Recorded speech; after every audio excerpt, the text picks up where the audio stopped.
Kaspa and Supra price forecast for 2025. Kaspa versus Supra. The result is crystal clear. The community is debating Kaspa or Supra. But here, I'll show you the numbers, data, and facts. Here you'll get a data-driven analysis of both, with a clear winner, or maybe not. And at the end, you'll also find out which coin is actually completely undervalued and why you should have it on your radar right now. If you ignore this comparison, you might miss out on an opportunity that you'll only get once in 2025. Welcome to 10x with Marius, your channel for honest, data-driven altcoin analyses. What if I told you that one of these two coins leaves Bitcoin miles behind in terms of speed, while the other wants to automate the entire DeFi system? So, what exactly is Kaspa? Kaspa is a Layer 1 blockchain with DRG technology. This means that several blocks are processed simultaneously. Transactions are ultra-fast and finalized instantly within seconds. Technically, Kaspa runs on proof of work, just like Bitcoin, but it's much more scalable, faster, and lighter. 10 blocks per second. What makes Kaspa so unique? It was launched fairly, with no pre-mine. 91% of the tokens are already in circulation. This reduces the risk of dumps. Focus, payment layer, high decentralization, strong community. And what about Supra? Supra is a brand new Layer 1 blockchain focused on automated DeFi, or AutoFi for short. It offers everything apps need: native Oracle service, randomness, and cross-chain communication built in directly. Technically, Supra is based on the multi-VM system. At the moment, it still runs on MoveVM, but EVM support is in the works. Are these all terms you don't understand? Then I'll explain it simply. Ultimately, developers should be able to launch apps, DApps stands for decentralized apps, with just a few clicks, without any external tools. What makes Supra so special? It offers staking at 8%, has a deflationary mechanism, strong backers, Coinbase Ventures, for example. But there's one drawback. Only about 14% of the tokens are currently in circulation. So, Kaspa is more about proof of work and speed, mainly for financial transactions. Supra is innovative, offers utility, and enables automated DeFi. DeFi stands for decentralized finance. Both have strong development teams, growing communities, and use cases, but they serve completely different purposes. Do you want to know where the major differences lie and why they're so relevant for you? Then grab yourself a coffee, leave me a like, and let's get started. But a quick disclaimer, my channel does not provide financial advice, it's purely for informational purposes. The first point of comparison, the hard numbers. Market capitalization, Kaspa is around 2.1 billion. Circulating supply, 91% of tokens are already in circulation with Kaspa. What about Supra? Just 14%. That's not much. What does that mean? It means that a lot more tokens will come onto the market in the future, which could of course put pressure on the price. What about the FTV? That gives an idea of how good the valuation is. Here, Kaspa is ahead. How was the token distribution? With Kaspa, it was fair through mining. With Supra, it was through private sales, so not as fair, but they do have lockup periods. Conclusion: Kaspa seems more stable. Supra has significantly more upside because of the lower market cap, but with more risk. But be careful, there are still quite few tokens on the market, which could put pressure on the price. Now let's move on to tokenomics. Kaspa, proof of work. Supra, Layer 1. What about the distribution? Kaspa is mined and has halvings. Supra has a fixed supply, with staking at 8%. Kaspa is more energy intensive compared to Supra, but also more deflationary.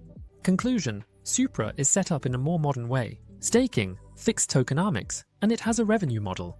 Kaspa, on the other hand, is traditional, proof of work, extremely secure, scalable, and fast. Next, what about the tech behind both? Kaspa, block DRG technology. Supra, multi-VM, but currently using Move. Kaspa, focus on ultra-fast transactions. Supra, more DApp focused, for example automated DeFi. The ecosystem is still young for Kaspa, and the same goes for Supra. Conclusion: Kaspa is suited for fast Layer 1 transactions in the payment sector, while Supra is for DApps, DeFi, automation, and interoperability. Do you just want more of these jewels, or are you really interested in my analyses with my 20 key metrics? Then I recommend my playlist, the 10x Universe. There are plenty more altcoins there that are important for you, so that you're prepared and fully informed about altcoins. Link in the description. Next, what about wallets and reach? Kaspa has around 400,000 followers on X, while Supra has significantly fewer. Kaspa has many miners, and therefore also many wallets. The whale concentration is around 10%, which isn't much. Growth over the last 3 months, 20%. For Supra, Growth is around 30%, with whale concentration at about 20%. Conclusion: Kaspa is actually more well-known. However, Supra is growing faster. Supra is attracting developers, while Kaspa draws in the POV community. By the way, are you more Team Kaspa or Team Supra? Write #Supra or #Kaspa in the comments. By the way, if you want to buy Supra or Kaspa, you won't always find them on every crypto exchange. That's why I'm linking below the crypto exchange where you can find both Kaspa and Supra. If you use my link, you'll also get a bonus. Let's move on to the next point, the vision. Kaspa, the goal is to be the fastest proof-of-work chain. Focus, solving the trilemma, everything decentralized. Narrative, performance in the POV area. Supra, focus on autophy, strong investors like Coinbase Ventures, and growing media presence. Narrative, DeFi, artificial intelligence, and automation. Conclusion, Kaspa is purist, but more secure. Supra is innovative and backed by big players. Who has more potential now, and why? Supra has a low market cap, so it offers more upside, is technologically up to date, but of course also carries more risk. With features like AutoFi, Oracle services, multi-VM, and strong backers like Coinbase, Supra can grow in sectors where Kaspa can't reach. However, Kaspa scores points with decentralization, stability, speed, and a focus on one area. Before we get to the price scenarios, do you want to know whether I hold Kaspa or even both in my personal portfolio? Then a bit of self-promotion, and I recommend you join my 10x Elite membership. There you get full insight into my portfolio and my 10x ranking list, a ranking list where I have every altcoin I've ever analyzed, all in one list, with a percentage score and a link to the YouTube video. That way, you save time and have a complete overview, and you can easily get all of this with PayPal. So, all the information is in the pinned comment. And now, let's move on to the scenarios. What if you could still invest in Bitcoin back in 2013, but this time without any insiders? That's exactly what Kaspa is. A proof-of-work blockchain project like Bitcoin, but with extremely higher speed. State-of-the-art block DRG technology. The community is decentralized. 91% of the coins are already in circulation. The thing just works. And now imagine the entire crypto market explodes massively. Kaspa makes it into the top 10. Adoption grows from $3 to $9.